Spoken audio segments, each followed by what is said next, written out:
بسم اللہ الرحمن الرحیم۔ پیارے بچوں السلام علیکم۔ امید ہے کہ آپ سب خیریت سے ہوں گے۔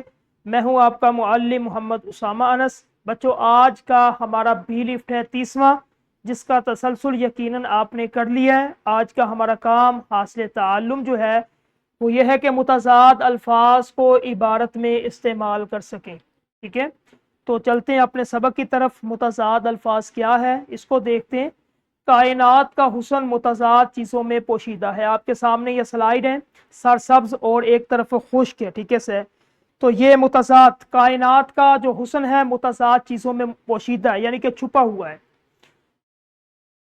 متضاد الفاظ کا عبارت میں استعمال ہم نے گزشتہ جماعتوں میں متضاد الفاظ کی پہچان سیکھ لی تھی۔ آپ کو پتہ ہے کہ متضاد الفاظ کسے کہتے ہیں۔ اب ہم ان کا تحریر میں باقاعدہ استعمال سیکھیں گے۔ ٹھیک ہے، تو سب سے پہلے یہ دیکھیں کہ جو متضاد ہے عربی زبان کا لفظ ہے، اور عربی زبان کے لفظ ضد سے جو ہے نا یہ نکلا ہے، جس کا لغت کے اندر معنی ہوتا ہے ضد، یعنی کہ الٹ، برعکس، مخالف۔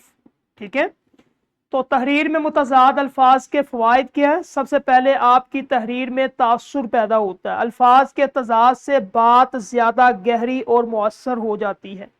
تقابل اور موازنہ، ایک ہی جملے میں دو مختلف حالتوں کو سمجھنے میں آسانی ہوتی ہے۔ جب ایک لفظ کو ایک جملے کے اندر ہی آپ الفاظ پھر متضاد لکھتے ہیں تو وہ جملہ بآسانی سمجھ آ جاتا ہے۔ ٹھیک ہے، متضاد جس طرح یہ سامنے جوڑا ہے، خوشی، غمی۔ ٹھیک ہے، یہ دو تصاویر بھی ہے آپ کو نظر آ رہی ہے سلائیڈ میں، ایک طرف غمگین، ایک طرف خوش۔ اب ان دونوں کو ہم نے ایک جملے کے اندر جب استعمال کریں گے تو جملہ جو ہے اس کے اندر ایک اثر، ایک حسن پیدا ہو جائے گا کہ خوشی اور غمی میں اپنے دوستوں کو شریک کریں۔ ٹھیک ہے، خوشی اور غمی۔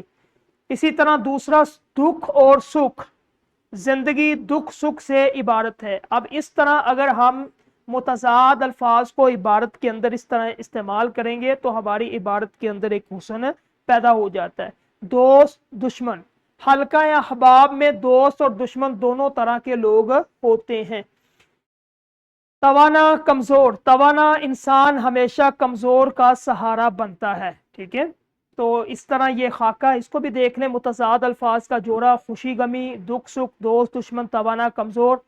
خوشی غمی کیفیت، حالت، جذبات کا تقابل اس کے اندر آتا ہے۔ دکھ سکھ میں حالات کا تقابل، دوست دشمن میں رشتوں کا تقابل، اور توانا کمزور میں جسمانی اخلاقی حالت کا جو ہے وہ کیفیت، اس کی حالت کو بیان کرتے ہیں۔